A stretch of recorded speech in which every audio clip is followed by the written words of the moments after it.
नमस्कार, मैं शेखर त्रिवेदी। भारत को आज एक ऐतिहासिक मौका मिला है जब भारत ने कुछ ऐसा किया है जो अपनी तरह का अनोखा है, अलग है और एक नयापन लिए हुए है। प्रधानमंत्री नरेंद्र मोदी ने शुक्रवार को देश की पहली हाइड्रोजन ट्रेन को हरी झंडी दिखाकर रवाना किया। जैसे ही प्रधानमंत्री ने ट्रेन को हरी झंडी दिखाई, पूरे देश में उत्साह का माहौल बन गया। इस ट्रेन ने नए कीर्तिमान स्थापित किए हैं। सबसे खास बात यह है कि यह ट्रेन पूरी तरह से स्वदेशी टेक्निक पर आधारित है। अब भारत की धरती पर भी हाईटेक ट्रेन पटरियों पर दौड़ती नजर आएगी। पहले यह तस्वीर जी भर कर देखिए। यह अपने देश की पहली हाइड्रोजन ट्रेन है। छोटे छोटे बच्चे, हाथ में तिरंगा, प्रधानमंत्री उनको वेव करते हुए, और जींद जंक्शन से यह आगे बढ़ी। भारत की पहली hydrogen train, make in India. शेर इस बात की गवाही दे रहा है। अश्विनी वैष्णव हमारे रेल मंत्री। हाइड्रोजन ट्रेन की सौगात देकर सरकार ने यह संदेश देने की भी कोशिश की है कि भारत अब आत्मनिर्भरता की तरफ तेजी से बढ़ रहा है।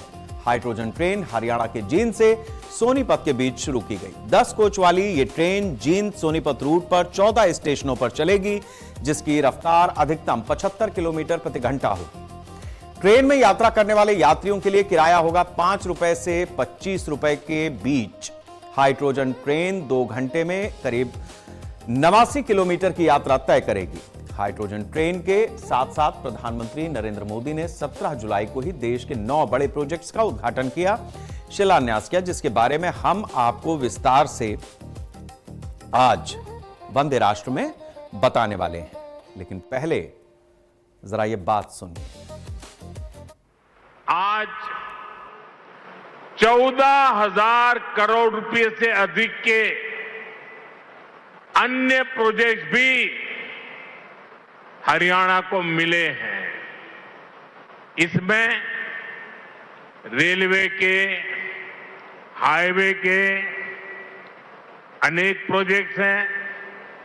हमारी विरासत से जुड़े प्रोजेक्ट्स हैं और 2 नए मेडिकल कॉलेज भी हरियाणा की सेवा के लिए समर्पित है। भिवानी में पंडित नेकीराम शर्मा मेडिकल कॉलेज और नारनौल में महर्षि च्यवन मेडिकल कॉलेज और राव तुलाराम अस्पताल। इससे हरियाणा की स्वास्थ्य सेवा और सशक्त होगी।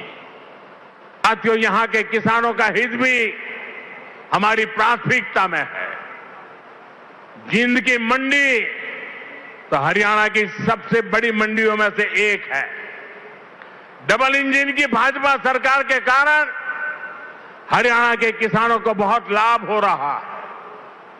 पीएम किसान सम्मान निधि से हरियाणा के किसानों को करीब 8,000 करोड़ रुपए मिल चुके हैं। इसमें जींद के हमारे किसानों को भी 600 करोड़ रुपए से ज्यादा मिल चुके हैं। साथियों, हमारा देश संस्कार और संस्कृति का देश है और ये क्षेत्र तो इस समृद्ध विरासत का बहुत बड़ा केंद्र है। ये जींद की धरती है जहां महाराजा रणजीत सिंह का गौरव भी है और पांडवों की आस्था भी है। पांडु पिंडारा और रामराय जैसे पवित्र तीर्थ आज भी लाखों श्रद्धालुओं को आस्था के केंद्र है। साथियों, आस्था और अध्यात्म की यही विरासत है जिसे आज का भारत सहजता भी है और अब अगली पीढ़ी तक पूरे मान के साथ पहुंचाता भी है। आज 14,000 करोड़ रुपए से अधिक के अन्य प्रोजेक्ट्स भी हरियाणा को मिले हैं। इसमें रेलवे के, हाईवे के अनेक प्रोजेक्ट्स हैं, हमारी विरासत से जुड़े प्रोजेक्ट्स हैं और 2 नए मेडिकल कॉलेज भी हरियाणा की सेवा के लिए समर्पित है। भिवानी में पंडित नेकीराम शर्मा मेडिकल कॉलेज और नारनौल में महर्षि च्यवन मेडिकल कॉलेज और राव तुलाराम अस्पताल, इससे हरियाणा की स्वास्थ्य सेवा और सशक्त होगी। साथ ही इससे यहां के नौजवानों के लिए डॉक्टर और अन्य मेडिकल प्रोफेशनल्स बनने के तो जिस तरीके से देश को आज पहली हाइड्रोजन ट्रेन मिली, इसके बाद दुनिया में हम 5वें ऐसे देश हैं जिसके पास अपनी हाइड्रोजन ट्रेन है। अब ये हाइड्रोजन ट्रेन है क्या? ट्रेन से हम लोग रोजाना सफर करते हैं, अक्सर सफर करते हैं, कुछ लोग रोजाना करते हैं, कुछ लोग अक्सर करते हैं। ट्रेन के सफर का अपना एक अलग मजा है। देश को जो ये सौगात मिली है हाइड्रोजन ट्रेन की, इसकी खासियत क्या है, ये बहुत जरूरी है आपके लिए समझना, क्योंकि ये बाकी ट्रेनों से किस तरीके से अलग है। सबसे पहले इस बात को समझा जाए। अधिकतम डिजायर स्पीड 110 किलोमीटर प्रति घंटे की है। ये ट्रेन हाइड्रोजन से चलेगी। ऑपरेटिंग स्पीड करीब 75 किलोमीटर प्रति घंटा इसकी तय की गई है। हाइड्रोजन की खपत होगी 300 किलोग्राम रोजाना, यह लिमिट तय की गई है। हाइड्रोजन स्टोरेज 440 किलोग्राम तय किया गया है। जो सिलेंडर लगाया गया वो 440 का है, 300 उसमें से यूज हो गया। हाइड्रोजन ट्रेन में कुल यात्रियों की जो क्षमता है वो 2600 है। इस ट्रेन में कुल 682 सीटों की व्यवस्था दी गई है। ट्रेन की प्रत्येक पावर कार 1200 किलोवाट निर्धारित है। एक बार फ्यूल भरने के बाद 365 किलोमीटर तक यह चलती रहेगी। ट्रेन के इंजन से धुएं की जगह सिर्फ भाप निकलेगी। तो इस तरीके से यह बाकी ट्रेनों से अलग हाइड्रोजन ट्रेन। अब इसके बाद हाइड्रोजन ट्रेन के फायदे किस तरीके के हैं, यह भी हमें और आपको जानना जरूरी है, क्योंकि जब एक इनोवेशन हुआ, उस चीज को लागू किया गया, तो उसके फायदे हमें किस तरीके से मिलने वाले हैं, इसे भी हम समझते हैं। हाइड्रोजन ट्रेन के केवल पानी की भाप इससे निकलती है। हाइड्रोजन ट्रेन से कार्बन उत्सर्जन लगभग शून्य होगा, यानी जो प्रदूषण है वो शून्य है। परिवहन व्यवस्था पूरी तरीके से कार्बन मुक्त हो सकती है। पर्यावरण को सुरक्षित रखने में इससे काफी मदद मिलेगी। गैर विद्युतीकृत रेल मार्गों पर भी पर्यावरण अनुकूल ये विकल्प है। जहां ट्रेनें नहीं है उस जगह पर भी भविष्य में डीजल ट्रेनों का विकल्प बनने की इसमें क्षमता है। हाइड्रोजन ट्रेन से ध्वनि प्रदूषण भी कम होगा। लंबी दूरी के लिए हाइड्रोजन ट्रेन उपयोगी है। एक बार में आप 300-350 किलोमीटर तक चल सकते हैं। एक बार ईंधन भरकर लंबी दूरी तय की जा सकती है, उसके बाद दोबारा इसको रिफ्यूल कराना पड़ेगा। हाइड्रोजन ट्रेन के रखरखाव पर काफी कम खर्च आता है, यानी मेंटेनेंस की कॉस्ट भी कम है। हाइड्रोजन ट्रेन से ऊर्जा की बहुत बड़ी बचत हो सकती है। भविष्य की स्वच्छ और टिकाऊ रेल व्यवस्था इसे माना जा रहा है। जिस तरीके के इसके लाभ हैं वो हमने आपको बताए। दुनिया में अलग अलग देश जिस तरीके से इस हाइड्रोजन ट्रेन का इस्तेमाल करते हैं, उसमें दुनिया के अलग अलग देशों में हाइड्रोजन ट्रेन का इतिहास बहुत पुराना तो नहीं, लेकिन जितना पुराना है उसे भी हम समझने की कोशिश करते हैं। 2006 में जापान ने हाइड्रोजन ट्रेन का पहला परीक्षण शुरू किया था। 2018 में जर्मनी ने पहली बार कॉमर्शियल हाइड्रोजन ट्रेन शुरू की। यानी ये टेक्नोलॉजी दुनिया के लिए भी बहुत ज़्यादा पुरानी नहीं है। 2022 में जर्मनी ने हाइड्रोजन ट्रेन के लिए एक विशेष ट्रैक भी बनाया। 2022 में फ्रांस ने भी हाइड्रोजन ट्रेन की शुरुआत की। 2023 में इटली ने हाइड्रोजन ट्रेन का परिचालन शुरू किया था। 2023 में चीन हाइड्रोजन ट्रेन के कई प्रोजेक्ट्स उसने अपने यहां शुरू किए। 2026 में भारत ने हरियाणा राज्य से हाइड्रोजन ट्रेन की शुरुआत की है। यानी 2006 में इस हाइड्रोजन ट्रेन के निर्माण का सिलसिला शुरू हुआ, इसकी रिसर्च एंड डेवलपमेंट का काम शुरू हुआ। फिर 2018 आते आते पहली हाइड्रोजन ट्रेन दुनिया ने देखी और लगभग 8-10 साल के अंदर हिंदुस्तान भी इस हाइड्रोजन ट्रेन को बनाने में और चलाने में सक्षम हो गया है। बड़ी चीज यह है कि ज्यादातर ऐसे देश हैं जो यूरोपीय देश हैं, वहां पर हाइड्रोजन ट्रेन का इस्तेमाल किया जा रहा है। हाइड्रोजन ट्रेन चलाने में कुछ चुनौतियां भी हैं। ये परंपरागत ट्रेन से चूंकि अलग है, इसलिए इसकी चुनौतियां भी अलग सी दिखाई देती हैं। ये चुनौतियां किस तरीके की हैं? अभी हाइड्रोजन उत्पादन काफी महंगा है हमारे देश में। बिजली डीजल से हाइड्रोजन पर ज्यादा लागत आती है। हाइड्रोजन भरने के लिए भी स्पेशल फ्यूल स्टेशन आपको चाहिए जहां पर इसकी रिफ्यूलिंग हो सके। हाइड्रोजन के भंडारण की सबसे बड़ी समस्या है आप कैसे उसको स्टोरेज करेंगे। हाइड्रोजन काफी ज्वलनशील होता है, इसलिए इसके स्टोरेज ज्यादा सुरक्षित रखने की जरूरत है। विशेष तकनीक से ही इसे सुरक्षित किया जा सकता है। यानी जिस जगह पर हाइड्रोजन होगी वो चूंकि बहुत तेजी से फैलती है, लिहाजा अगर जरा सी चूक होती है तो इसका रिसाव एक बड़ी दुर्घटना भी पैदा कर सकता है। इसलिए उन्नत सेंसर लगाने होंगे ताकि जैसे ही लीकेज हो पता चल जाए। ग्रीन हाइड्रोजन की सीमित उपलब्धता बहुत कम है। कई देशों में अभी भी हाइड्रोजन प्राकृतिक गैस से ही बनाई जाती है।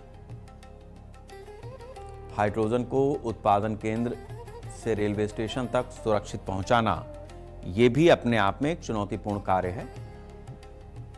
तो जाहिर सी बात है कि जब भी कोई नई चीज आती है तो उसके साथ में कई चुनौतियां भी जुड़ी होती हैं, कई उसके फायदे होते हैं, तो कई जगहों पर अतिरिक्त सतर्कता की भी जरूरत होती है।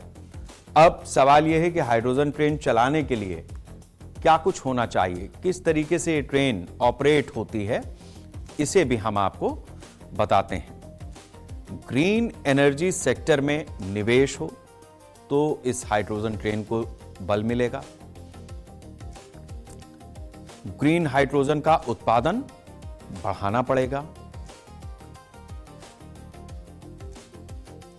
रिफ्यूलिंग स्टेशंस का निर्माण करना पड़ेगा।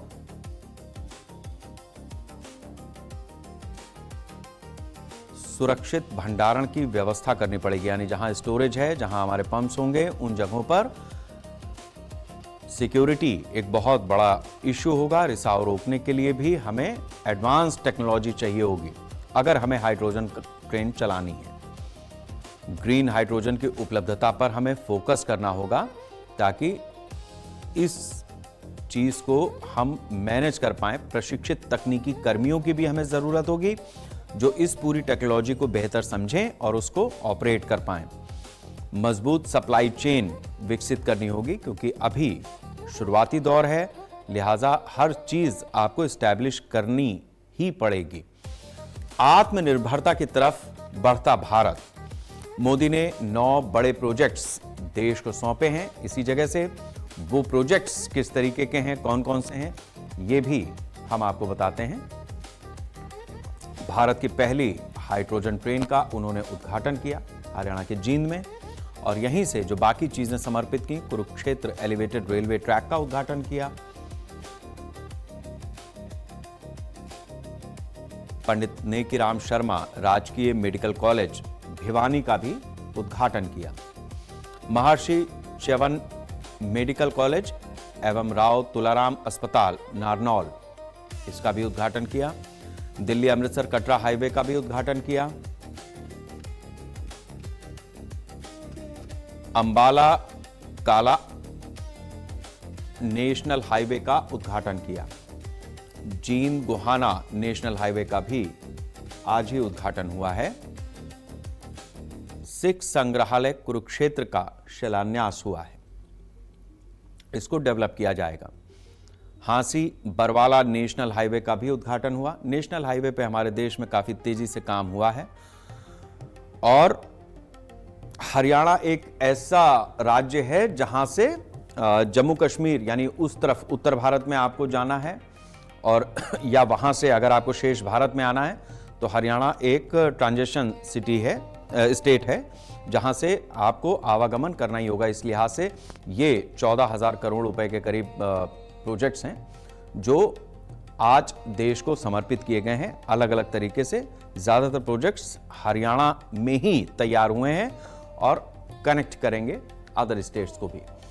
अब जिन देशों में हाइड्रोजन ट्रेन चलती है वो कौन कौन से देश हैं, ये भी आपके लिए जानना जरूरी है। जर्मनी में हाइड्रोजन ट्रेन चलती है। ज्यादातर यूरोपीय देश हैं। फ्रांस में हाइड्रोजन ट्रेन चलती है।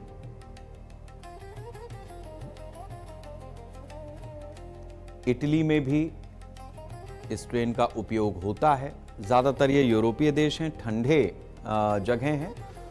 और चीन में भी हाइड्रोजन ट्रेन चलाई जाती है। इस लिहाज से चूंकि प्रदूषण को लेकर के ये देश काफी सतर्क है। अमेरिका में भी हाइड्रोजन ट्रेन चलती है और प्रदूषण चूंकि इसमें कम है, कार्बन का उत्सर्जन कम है, लिहाजा इसकी डिमांड ऐसे देशों में ज्यादा है। भारत में भी अब ये हाइड्रोजन ट्रेन चलने लगी है। आज इसकी पहली बानगी अपने देश ने देखी है। बीते कुछ सालों में उत्तर प्रदेश ने कई बड़े कीर्तिमान स्थापित किए हैं। उत्तर प्रदेश में बड़े पैमाने पर निवेश आ रहा है और रक्षा उत्पादन के लिए क्षेत्र में उत्तर प्रदेश रिकॉर्ड बना रहा है। उत्तर प्रदेश हथियार निर्माण का पावर हब बनता जा रहा है। पिस्टल, रिवॉल्वर बनाने में उत्तर प्रदेश सबसे आगे है और इस लाइन में एक के बाद एक यूपी के कई जिले जुड़ते जा रहे हैं। पिस्टल रिवॉल्वर बनाने में यूपी देश में नंबर 1 हो चुका है। पिस्टल रिवॉल्वर के निर्माण में देश में सर्वाधिक निवेश उत्तर प्रदेश में ही हुआ है। कानपुर के बाद हरदोई, अलीगढ़, झांसी जैसे जिले अब राष्ट्रीय स्तर पर अपनी पहचान बना रहे हैं। Uttar Pradesh defence industrial corridor के विकास के साथ ही छोटे हथियारों के निर्माण का प्रमुख केंद्र बनकर के उभरा है। उत्तर प्रदेश को रक्षा क्षेत्र में करीब 29,000 करोड़ रुपए के निवेश के प्रस्ताव मिले, जिसमें पिस्टल, रिवॉल्वर और कई तरीके के स्मॉल आर्म्स बनाने वाली कई निजी कंपनियां उत्पादन शुरू कर चुकी हैं या फिर परियोजनाओं पर काम चल रहा है। जहां पहले छोटे हथियारों का निर्माण मुख्य रूप से कानपुर की सरकारी इकाइयों में ही होता था, अब वहीं हरदोई, अलीगढ़ और झांसी में भी तेजी से ऐसे हथियार बन रहे हैं। दिलचस्प बात यह है कि माफिया मिट्टी में मिल रहे हैं और ऐसे हथियार जिनका इस्तेमाल अवैध रूप से ऐसे माफिया करते थे, वो हथियार अब उत्तर प्रदेश में बन रहे हैं और देश की रक्षा के काम आएंगे। रक्षा उत्पादन के क्षेत्र में यूपी तेजी से आगे बढ़ा है। इसकी डिटेलिंग हम आपको बताते हैं ताकि आपको ये समझ में आए कि किस तरीके से उत्तर प्रदेश पहले तमिलनाडु, एमपी और पश्चिम बंगाल इस क्षेत्र में आगे था स्मॉल आर्म्स के प्रोडक्शन में। अब उत्तर प्रदेश ने रक्षा क्षेत्र में नए कीर्तिमान गढ़ लिए हैं। यूपी में सबसे बड़ा स्मॉल आर्म्स क्लस्टर विकसित हो रहा है। कानपुर के बाद यूपी के छोटे जिले भी अपनी पहचान बना पा रहे हैं। हरदोई, अलीगढ़, झांसी इन जिलों ने अपनी बड़ी पहचान बनाई है स्मॉल आर्म्स में। पिस्टल, रिवॉल्वर, कार्बाइन, इनके निर्माण में यूपी सबसे आगे निकल चुका है। सबसे ज्यादा निवेश भी इस निर्माण क्षेत्र में पिस्टल, रिवॉल्वर और कार्बाइन के यूपी में ही आया है। डिफेंस इंडस्ट्रियल कॉरिडोर, इसका डेवलपमेंट ऐसे हथियारों के लिए, उनके निर्माण कार्य के लिए लोगों को जगह मुहैया करा रहा है और छोटे हथियारों का प्रमुख केंद्र उत्तर प्रदेश बनता जा रहा है। कई कंपनियां यूपी आई, उन्होंने इन्वेस्टमेंट किया है और उसके बाद अपना प्रोडक्शन भी कर रही हैं। कई बड़ी परियोजनाओं पर आर्म्स प्रोडक्शन के क्षेत्र में काम चल रहा है। इस लिहाज से उत्तर प्रदेश लगातार अपनी पहचान देश में छोटे हथियार बनाने में बड़ी पहचान बना रहा है। हथियार बनाने में ऐसा नहीं है कि पहली ही बार यह सब कुछ हो रहा है। कानपुर में जो आर्मामेंट फैक्ट्री है, वहां पर इस तरीके के हथियारों का निर्माण पहले से होता रहा है, प्रोडक्शन होता रहा है और अब कई और जिले भी हैं जहां पर इस तरीके से प्रोडक्शन शुरू हो गया है। हथियार बनाने में कानपुर पहले से ही अव्वल रहा है। सरकारी हथियार उत्पादन का यह प्रमुख केंद्र रहा है। आज भी वहां पर हथियार बनते हैं, रिसर्च होती है, डेवलपमेंट होते हैं। कानपुर में कई आर्म्स फैक्ट्री पहले से, स्मॉल आर्म्स फैक्ट्री मौजूद हैं। Advance weapons and equipments India limited, इसके तत्वावधान में सेना और सुरक्षा बलों के लिए हथियार कानपुर में बनते रहे हैं। यूपी में कुल 7 आयुध कारखाने इस समय काम कर रहे हैं। 4 HAL इकाइयां, 2 स्मॉल आर्म्स फैक्ट्रियां, ये उत्तर प्रदेश में चालू हालत में है। कानपुर सरकारी हथियार उत्पादन का सबसे प्रमुख केंद्र है। ये जो तस्वीरें आप देख रहे हैं आर्म्स की, ये बता रही हैं कि उत्तर प्रदेश किस तरीके से लगातार अपनी पहचान को मजबूत कर रहा है। उत्तर प्रदेश की प्रमुख स्मॉल आर्म्स इकाइयों के बारे में भी हम आपको तफसील में बताते हैं ताकि ये समझ में आए कि Webley and Scott India Hardoi में स्थापित है, पड़ोस में उत्तर प्रदेश की राजधानी लखनऊ के। ये 32 बोर की रिवॉल्वर और पिस्टल यहां पर बनती है हरदोई में। वेरिवन डिफेंस प्राइवेट लिमिटेड अलीगढ़ में है। अलीगढ़ के अब तक ताले ही मशहूर थे। अब आप देखिए कि वेरिवन डिफेंस प्राइवेट लिमिटेड ने करीब 65 करोड़ रुपए का यहां निवेश किया है और स्मॉल आर्म्स का उत्पादन शुरू कर दिया है। शान आर्म्स इंडस्ट्रीज झांसी में, रानी लक्ष्मीबाई का क्षेत्र, करीब 100 करोड़ रुपए का इन्वेस्टमेंट हुआ है। सेकेंगटन इंडस्ट्रीज की यूनिट झांसी जिले में स्टैब्लिश की गई है। सेकेंगटन इंडस्ट्रीज ने यूपी में करीब 120 करोड़ रुपए का निवेश भी किया है। डेल्टा कॉम्बैट सिस्टम की यूनिट झांसी जिले में स्थित है। डेल्टा कॉम्बैट सिस्टम ने करीब 150 करोड़ रुपए का निवेश किया है। यह छोटे हथियार और कारतूस बनाने के लिए जानी जाती है कंपनी।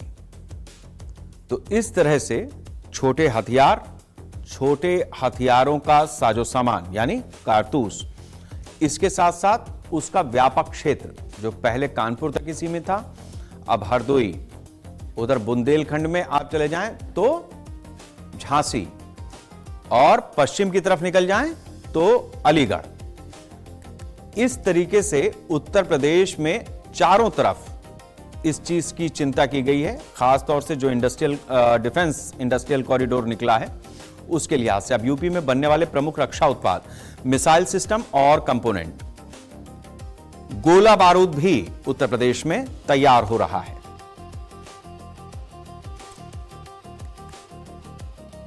पिस्टल, रिवॉल्वर और छोटे हथियार, ये उत्तर प्रदेश की बड़ी पहचान बन रहे हैं।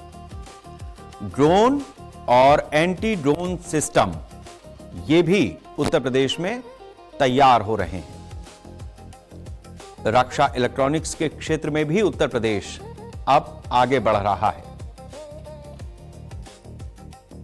Aerospace parts HAL, Hindustan aeronautics limited, यह भी अपनी तरह से भारतीय वायुसेना की मदद कर रहा है। बैलिस्टिक सुरक्षा उपकरण भी अब उत्तर प्रदेश में तैयार हो रहे हैं। बड़ी चीज यह है कि जिस ब्रह्मोस को दुनिया के कई देशों में स्थापित किया जा रहा है, लोग हमसे खरीद रहे हैं, वो ब्रह्मोस उत्तर प्रदेश की राजधानी लखनऊ में तैयार हो रही है। यूपी में डिफेंस कॉरिडोर में निवेश की क्या स्थिति है, यह भी हम आपको बताते हैं, क्योंकि निवेश के जरिए ही ये सारी कंपनियां उत्तर प्रदेश में अपने कारोबार को धीरे धीरे आगे बढ़ा रही हैं। कुल प्रस्तावित निवेश करीब 35,526 करोड़ रुपए के आसपास का है। डिफेंस कॉरिडोर में यह निवेश की स्थिति है। करीब 62 कंपनियों को जमीन आवंटित की गई है। पूरे उत्तर प्रदेश में 9 रक्षा उत्पादन इकाइयां इस समय संचालित की जा रही हैं। Kanpur, Lucknow, Jhansi defence production units यहां पर मौजूद हैं। अलीगढ़, आगरा और चित्रकूट में भी रक्षा उत्पादन की इकाइयां चल रही हैं। करीब 2040 हेक्टेयर भूमि रक्षा उत्पादन परियोजना के लिए चिन्हित की गई है। यानी उत्तर प्रदेश की उपजाऊ जमीन पर अब असलहों की फसल भी लहलहा रही है, लेकिन ये नंबर 1 के हैं। ये असलहे देश के लिए तैयार किए जा रहे हैं। जाहिर सी बात है कि बनेंगे तो इनका निर्यात भी होगा और दूसरे देशों को बेचे भी जाएंगे। अब उसका कौन कैसे इस्तेमाल करता है वो एक अलग चीज है, लेकिन आने वाले कल में आपको ये जानकारी होगी कि भाई फलाना मुठभेड़ हुई या फलानी लड़ाई हुई तो वहां पर ये गन इस्तेमाल की गई, स्मॉल आर्म इस्तेमाल किया गया, कहां बना था, तो उत्तर प्रदेश के किसी जिले से ये तैयार होकर के गया होगा लीगल फॉर्म में। जिलेवार स्थिति किस तरीके की है ये भी हम आपको बताते हैं कि किस जिले में क्या स्थिति है। इस डिफेंस के पूरे सेक्टर में झांसी में करीब 11,276 करोड़ रुपए निवेश हुए हैं। लखनऊ में 4,850 करोड़ रुपए इन्वेस्ट हुए हैं। अलीगढ़ में 3,872 करोड़ रुपया निवेश किया गया है इसी स्मॉल आर्म्स प्रोडक्शन के लिए। कानपुर में 1283 करोड़ रुपया, यहां पहले से भी इन्वेस्टमेंट है, सरकारी आयुध कंपनी पहले से मौजूद है। चित्रकूट में करीबन 530 करोड़ रुपए का निवेश हुआ है। आगरा में 407 करोड़ रुपए का निवेश हुआ है डिफेंस यूनिट्स के लिए। तो इस तरीके से चौतरफा उत्तर प्रदेश में जो निवेश महोत्सव आपने सुने, जो निवेश के क्रम लगातार हुए, ग्राउंड ब्रेकिंग सेरेमनी हुई, उसके आधार पर ये जिले ऐसे ऐसे तैयार हुए। अब यूपी के बाहर जो रक्षा उत्पादन है उसको भी आप समझ लीजिए। तमिलनाडु में डिफेंस इंडस्ट्रियल कॉरिडोर, इसके तहत एरोस्पेस के काम होते हैं। मिसाइल और उन्नत रक्षा प्रणालियां भी तमिलनाडु में विकसित की जाती हैं। मध्य प्रदेश के जबलपुर में आयुध निर्माण सरकारी हथियार निर्माण करता है। पश्चिम बंगाल में ईशापुर राइफल फैक्ट्री है।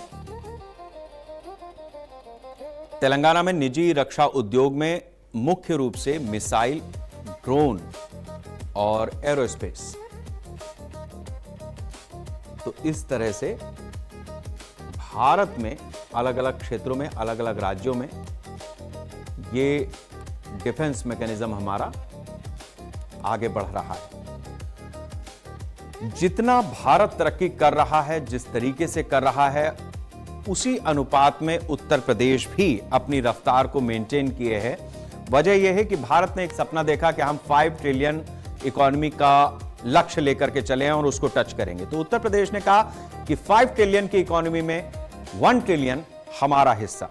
उत्तर प्रदेश सबसे बड़ा राज्य आबादी के लिहाज से, और अब जिस तरीके के रक्षा आयुध मामलों में उत्तर प्रदेश अपनी पहचान बना रहा है, ये एक नया उत्तर प्रदेश है जो अपनी तरह से इस राष्ट्र के वंदन के लिए रोजाना नए कीर्तिमान गढ़। अब वंदे राष्ट्र में वो बात जो हमारी और आपकी चिंता बढ़ाने वाली है। बात चिंताजनक है, लेकिन ऐसा नहीं है कि उसका निदान नहीं है। उसका निदान भी हमें और आपको मिलकर के निकालना पड़ेगा। हुआ यह है कि देश में महंगाई तेजी से बढ़ रही है। खाद्य वस्तुओं के दाम में तेजी से उछाल आ रहा है। पेट्रोल डीजल के दाम पहले से बढ़े हुए हैं। ईंधन की कीमतों में बढ़ोतरी हुई तो परिवहन पर खर्च बढ़ा तो उत्पादों की लागत भी बढ़ गई।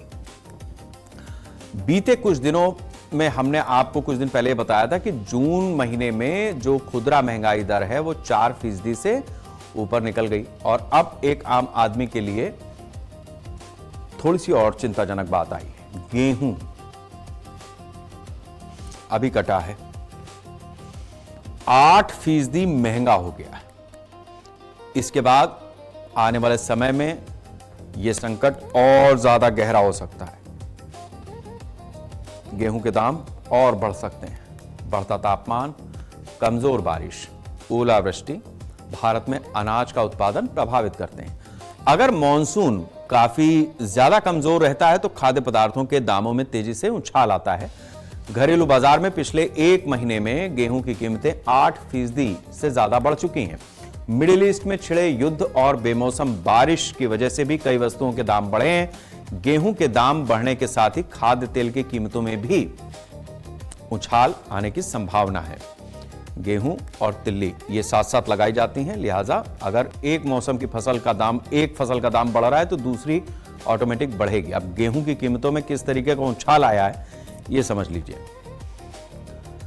अभी आप मार्केट में जाएंगे तो क्या रेट आपको पड़ने वाला है। वैसे तो सरकार ने 2200-2300 रुपए इसका MSP तय किया हुआ था। वैश्विक बाजार में गेहूं का दाम बढ़ा है। भारत में भी गेहूं के दाम में तेजी से बढ़ोतरी हुई है। एक महीने में 8% कीमतें बढ़ गई हैं। त्योहारी सीजन से पहले गेहूं के दाम बढ़े हैं, लिहाजा आने वाले त्योहार, आने वाले महीने महंगे होंगे। कीमतें बढ़ने से लोगों पर महंगाई का बोझ भी बढ़ेगा। उत्तर भारत में खास तौर से गेहूं से बने तमाम उत्पाद हैं। अगले साल उत्पादन को लेकर चिंता भी जाहिर की गई है क्योंकि मौसम अल नीनो की वजह से डिस्टर्ब है, कहीं बाढ़ है तो कहीं सूखा है। इस लिहाज से हमें थोड़ा सा सतर्क होने की जरूरत है कि अगर अभी भी कहीं किसी जगह पर गेहूं खुले में पड़ा है, रेलवे स्टेशन पर है, प्रॉपर स्टोरेज तक नहीं पहुंचा है तो उसकी चिंता कर ली जाए, वरना यह गेहूं बारिश में सड़ जाएगा, सड़ सकता है। इसलिए इस चीज की चिंता जरूरी है। खाद्य तेल के दाम भी बढ़ सकते हैं। एक चीज का दाम बढ़ता है तो उससे जुड़ी हुई कई और चीजें भी बढ़ती हुई दिखाई देती हैं। अब खाद्य तेलों का जो दाम बढ़ेगा, विशेषज्ञों ने इसके लिए अभी अलर्ट जारी किया है। ऐसा नहीं कि तुरंत बढ़ ही गए हैं, लेकिन अलर्ट आ गया है। खाद्य तेल की कीमतों में भी उछाल आ सकता है। आने वाले दिनों में खाद्य तेल काफी महंगा होगा। आमतौर पर भारत में सूरजमुखी का तेल 1580 से 1600 रुपए क्विंटल तक बिक सकता है, इस बात की संभावना है। सूरजमुखी का तेल आमतौर पर 160 रुपए प्रति लीटर हो सकता है। सोयाबीन के तेल का दाम 14 से 20 रुपए तक जा सकता है। खाद्य तेलों की कीमतों में कमी की गुंजाइश भी कम ही है। इसके लिए विशेषज्ञों ने अभी से सतर्क होने की बात कही है। अच्छा, वैसे भी ओबेसिटी हमारे देश में बढ़ रही है। प्रधानमंत्री ने यूं भी कहा था कि आप तेल का खर्च कम कीजिए। खाने में भी अगर आप मान लीजिए 2 स्पून ऑयल डाल रहे हैं तो आप 1 स्पून डालिए, मतलब कम तेल में खाना बनाइए, आपकी सेहत भी बेहतर रहेगी। और अब अगर ये महंगाई की तरफ जा रहा है मामला पूरा, तो जाहिर सी बात है कि आपको खरीदने में भी दिक्कत होगी। खाद्य तेल के दाम बढ़ने की वजह क्या है ये भी समझ लीजिए। हर चीज का कारण होता है। इस साल सोयाबीन की खेती कम हो सकती है। एक रीजन तो यह है जिसकी वजह से दाम बढ़ने की आशंका जताई गई है। सोयाबीन 6% तक कम हो सकती है, इस बात की आशंका जताई गई है एक्सपर्ट्स के जरिए। मॉनसून भी कमजोर है। मॉनसून कमजोर है। अल नीनो ने कई जगहों पर हमारे खेती को डिस्टर्ब कर दिया है। कम बारिश से प्रति हेक्टेयर उत्पादन में भी गिरावट आएगी और अगर फसल खड़ी है और उस समय पानी गिरा तो वो फसल चौपट होने की स्थिति भी होगी। इस लिहाज से 5 से 7% उत्पादन घट सकता है सालाना। वैश्विक बाजारों में पाम तेल की उपलब्धता पहले से कम हो गई है, ये भी एक फैक्टर है। घरेलू बाजार में सरसों और सोयाबीन की कमी है। जैसा मैंने बताया आपको कि गेहूं और सरसों एक साथ लगाया जाता है, तो उस समय पे अगर गेहूं के दाम बढ़े हैं तो सरसों के दाम भी बढ़ना स्वाभाविक है। भारत ने तेल आयात भी कम किया है ही नहीं तेल जिस जगह पे स्थितियां जिस तरीके की हैं, इस लिहाज से आने वाले समय में घरेलू स्टॉक पर दबाव बढ़ेगा। दिवाली तक तेल के दाम में और ज्यादा बढ़ोतरी हो सकती है, लिहाजा अपने खर्च को सीमित करना एक सबसे बेहतर विकल्प है कि हम अपनी खपत को ही थोड़ा सा कम कर लें। एक महीने में ऐसे बड़ी मंडी में जो गेहूं की कीमतें हैं वो किस तरीके से अपग्रेड हुई हैं, ये भी हम आपको बता देते हैं। दिल्ली में जून में 2688 रुपए प्रति क्विंटल था गेहूं, 2688। दिल्ली में जुलाई में 2785 रुपए प्रति क्विंटल इसका दाम हो गया है। दिल्ली की मंडी में जून से जुलाई तक 97 रुपए की बढ़ोतरी दर्ज की गई है। कानपुर में जून में गेहूं का दाम था 2500 रुपए प्रति क्विंटल, यानी 25 रुपया किलो तो गेहूं बिक रहा था। अब जुलाई में 2602 रुपया प्रति क्विंटल इसका दाम है। 102 रुपए की बढ़ोतरी जून से जुलाई तक में दर्ज की गई है। कोटा में जून में गेहूं का दाम था 2575 रुपया प्रति क्विंटल 100 किलो और जुलाई में इसका दाम है 2670 रुपया प्रति क्विंटल। 95 रुपए के आसपास कोटा की मंडी में भी महीने भर में बढ़ोतरी दर्ज की गई। इंदौर में 2476 रुपए प्रति क्विंटल था गेहूं और अब जुलाई में इसकी कीमत हो गई है 2685 रुपया प्रति क्विंटल। इस लिहाज से यहां पर भी 209 रुपए की बढ़ोतरी देखी गई है। सबसे ज्यादा इंदौर में बढ़ा है दाम। राजकोट में गेहूं का दाम था 2575 रुपया प्रति क्विंटल जून में,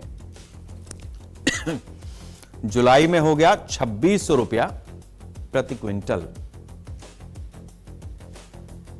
25 रुपए की बढ़ोतरी यहां पर भी देखी गई है। तो अब आप समझ सकते हैं कि औसतन 100 रुपए के आसपास गेहूं का दाम बढ़ गया है जून और जुलाई के दरमियान में, और उससे पहले जब फसल अप्रैल मई में थी तो यह करीबन 2300-2400 रुपए के आसपास था। गेहूं भी कई क्वालिटी का है और उस लिहाज से उसका रेट तय होता है। यह एक एवरेज रेट है कि जो गेहूं आमतौर पर इस्तेमाल होता है उसमें खुले बाजार में जो आ रहा है उसका दाम मोटा मोटी आपको इसी के आसपास मिलेगा। भारत में गेहूं उत्पादन करने वाले जो प्रमुख राज्य हैं वो भी हम आपको बताते हैं ताकि आपको यह समझ आए कि किन राज्यों से हमें असल में गेहूं मिलता है। उत्तर प्रदेश देश का बड़ा गेहूं उत्पादक राज्य है। मध्य प्रदेश उच्च गुणवत्ता वाले शरबती गेहूं के लिए प्रसिद्ध है। पंजाब प्रति हेक्टेयर उत्पादकता के मामले में सबसे आगे है। हरियाणा सिंचित खेती और उच्च उत्पादकता में अव्वल है। राजस्थान पश्चिमी और उत्तरी जिलों में बड़े पैमाने पर इसका उत्पादन होता है। गेहूं वहां भी पैदा होता है। बिहार गंगा के मैदानी क्षेत्रों में प्रमुख रूप से गेहूं का उत्पादन किया जाता है। गुजरात और उत्तर और मध्य गुजरात में गेहूं का उत्पादन होता है। तो इस लिहाज से गेहूं की जो उत्पादक राज्य हैं वहां पर हमने आपको बताया कि किस तरीके से मंडियों के रेट्स बढ़े हैं। भारत में बीते 5 साल में किस साल कितना उत्पादन हुआ है ये भी हम आपको बताते हैं ताकि आपको एक अंदाजा लगे कि किस तरीके से किस दिशा में ये चीज जा रही है। 2021 में 21-22 में 10.77 करोड़ टन गेहूं का उत्पादन हुआ। 22-23 में 11.05 करोड़ टन गेहूं का उत्पादन हुआ। 23-24 में 11.32 करोड़ टन गेहूं का उत्पादन हुआ। 24-25 में 11.74 करोड़ टन गेहूं का उत्पादन हुआ। 25-26 में 12.06 करोड़ टन गेहूं का उत्पादन किया गया। और इस लिहाज से अगर हम देखें तो लगातार हमारी जो पैदावार है, ऐसा नहीं है कि पैदावार हमारी कम हो रही है, हम पहले से साल दर साल ज्यादा ही पैदा कर रहे हैं। बावजूद इसके जिस अनुपात में हमारी आबादी बढ़ रही है और आबादी बढ़ने के साथ साथ हमारी खपत बढ़ी है। अब जैसे गेहूं है, गेहूं से आटा बना, मैदा बना, उसके तमाम प्रोडक्ट्स आप डेली लाइफ में लेते हैं। बिस्कुट है, अलग अलग तरीके के और खाने के जो प्रोडक्ट्स हैं, या आप रोटी, पराठा, पूड़ी, ये सारी चीजें, ये सब आटा, मैदा, इन सारी चीजों से बन रहे हैं। तो उसकी खपत जो है, जो फास्ट फूड है, वो जिस तरीके से हमारे यहां प्रचलन में तेज हुआ है, उसी की वजह से गेहूं की पैदावार अगर बढ़ी तो खपत भी बढ़ी। अब इतनी बढ़ी कि हमें आयात भी करना पड़ रहा है। इतना हमारे लिए पर्याप्त नहीं है जो हम पैदा कर रहे हैं, बाहर से भी मंगा रहे हैं। वो क्या स्थिति है ये भी समझ लीजिए। गेहूं हम बाहर से भी आयात कर रहे हैं। रूस से हम गेहूं की आपूर्ति करते हैं। यूक्रेन भी गेहूं आपूर्तिकर्ता देशों में शुमार है। ऑस्ट्रेलिया, यहां से उच्च गुणवत्ता वाला गेहूं आयात होता है। अर्जेंटीना, दक्षिण अमेरिका, गेहूं यहां से भी आयात होता है। कनाडा से गुणवत्ता वाले गेहूं का आयात किया जाता है। तो ये बात भी हमें समझनी होगी, दुनिया में हमारी आबादी बाकी किसी भी देश के मुकाबले, मतलब कई देशों को मिला लें तो भी हमारी आबादी सबसे ज्यादा है। हम दुनिया के 1/5, 1/6 हिस्सा यही हिंदुस्तान के अंदर मौजूद है। तो जाहिर सी बात है कि हम इतना उगा रहे हैं, बावजूद इसके हमें बाहर से भी अपने खाने पीने का इंतजाम करना पड़ रहा है। ये हमारे देश के लोगों को ही सोचना होगा, क्योंकि जिस तरीके से आबादी बढ़ती जा रही है उसका इंपैक्ट जो आ रहा है वो चिंताजनक है। भारत जहां जहां से गेहूं जिन देशों को निर्यात करता है वो भी आपको हम बता दें, ऐसा नहीं है कि हम सिर्फ आयात कर रहे हैं। भारत से गेहूं कुछ जगहों पर जाता भी है। नेपाल भारत से गेहूं खरीदता है। संयुक्त अरब अमीरात भारत से गेहूं खरीदता है। इराक भी भारत से गेहूं लेता है।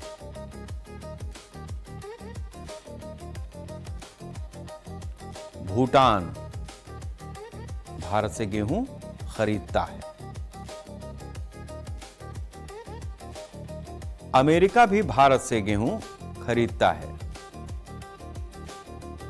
हम अमेरिका से लेते हैं, अमेरिका भी हमसे लेता है। मलेशिया भी भारत से गेहूं खरीदता है। दक्षिण अफ्रीका भारत से ही गेहूं लेता है। इस लिहाज से हम दुनिया के उन देशों से गेहूं का आयात कर रहे हैं जो डेवलप्ड कंट्रीज हैं, जो पहले से विकसित देश हैं। ऐसे ज्यादातर देश हैं जो पहले से विकसित हैं और वहां से हम गेहूं का आयात कर रहे हैं। जिन देशों को हम गेहूं निर्यात कर रहे हैं वो ज्यादातर डेवलपिंग नेशंस हैं या पिछड़े हुए इलाके हैं। लिहाजा हमारे आयात की कीमत और हमारे निर्यात की कीमत, इसमें भी एक बड़ा गैप होगा। और ये गैप इस तरीके का है जिसकी वजह से हम बैलेंस बना नहीं पाते कि जितना गया और जितना आया उसमें कम से कम एक संतुलन हो। उससे भी बड़ा जो चिंताजनक विषय है वो है हमारी आबादी का। हम अपने लिए इतना पैदा करते हैं कि हमारा काम चल जाए, बावजूद उसके हमारी बढ़ती हुई आबादी और हमारी खाने पीने की आदतें हमें इस तरीके की स्थितियों में डालती हैं। फिलहाल जरूरी यह है कि इस राष्ट्र का चिंतन कोई बाहर से आकर के करेगा नहीं, हमें और आपको ही करना है। इसलिए चिंतन करिए और ऐसे विकल्प पर जाइए जिससे आपकी जेब पर, आपकी सेहत पर बुरा प्रभाव ना पड़े। वंदे राष्ट्र।